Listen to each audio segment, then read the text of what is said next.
നമ്മുടെ രേവതിയുടെ അനിയൻ ആൻ്റണിയുടെ പലിശ ഓഫീസിൽ പണിയാണല്ലോ. അവിടെ പണി ചെയ്തുകൊണ്ടിരിക്കുകയാണല്ലോ. അപ്പോൾ അവിടെ നമ്മുടെ ശ്രുതിയുടെ ഫ്രണ്ടും വന്നു കേട്ടോ. കുറച്ച് ക്യാഷ് കടം വാങ്ങാനാണ്. ഏകദേശം 1,00,000 ഉറുപ്പിയെങ്കിലും വേണം. കാരണം എന്താ വെച്ച് കഴിഞ്ഞാൽ പട്ടിൽ എന്തെങ്കിലും കാര്യമായിട്ട് വെക്കണമല്ലോ, സ്വർണ്ണവും കാര്യമൊക്കെ വെക്കണമല്ലോ.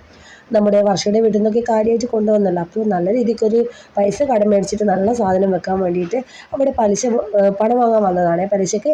അപ്പോൾ അവിടെയാണ് നമ്മുടെ രേവതിയുടെ അനിയൻ വർക്ക് ചെയ്യുന്നത്. ഫിനാൻസ് എന്നൊരു സംഭവം, പലിശ കൊടുക്കുന്നത്. അപ്പോൾ അവിടുന്ന് പലിശ കൊടുക്കുന്ന ആളോട്, ആൻ്റണി എന്ന പേര്, അയാളോട് പറഞ്ഞു, എന്തിന് ഇവരിങ്ങനെ ഇടയ്ക്കിടെ ഇവിടെ പണം ചോദിച്ച് വരുന്നത് ആൻ്റണി ചേട്ടാ എന്ന് പറയും. നീ എന്ത് പറഞ്ഞാലും ഞാൻ ചെയ്യും, അവരെ നമുക്ക് കൊടുക്കാം, അങ്ങനെയൊക്കെ പറഞ്ഞു കേട്ടോ ആൻ്റണി ചേട്ടൻ. അപ്പോൾ സംഭവം എന്താണെന്ന് അറിയില്ല.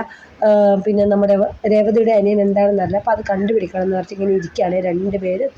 അപ്പോൾ വീട്ടിലെത്തിയപ്പോൾ നമ്മുടെ രേവതി അവിടെ വന്നിരുന്നു കേട്ടോ. രേവതി പറഞ്ഞു, അമ്മ ഈ ഒരു തട്ട് കൊണ്ടുവന്നിട്ട് അവിടെ നിന്ന് എന്തെല്ലാം പഴി കേൾക്കേണ്ടി വന്ന്, ഇനി അമ്മ അങ്ങോട്ടേക്ക് വരണമെന്നാണ്. അപ്പോൾ അതിനിടയ്ക്കാണ് നമ്മുടെ രേവതിയുടെ അനിയൻ ഇങ്ങോട്ടേക്ക് വരുന്നത് കേട്ടോ.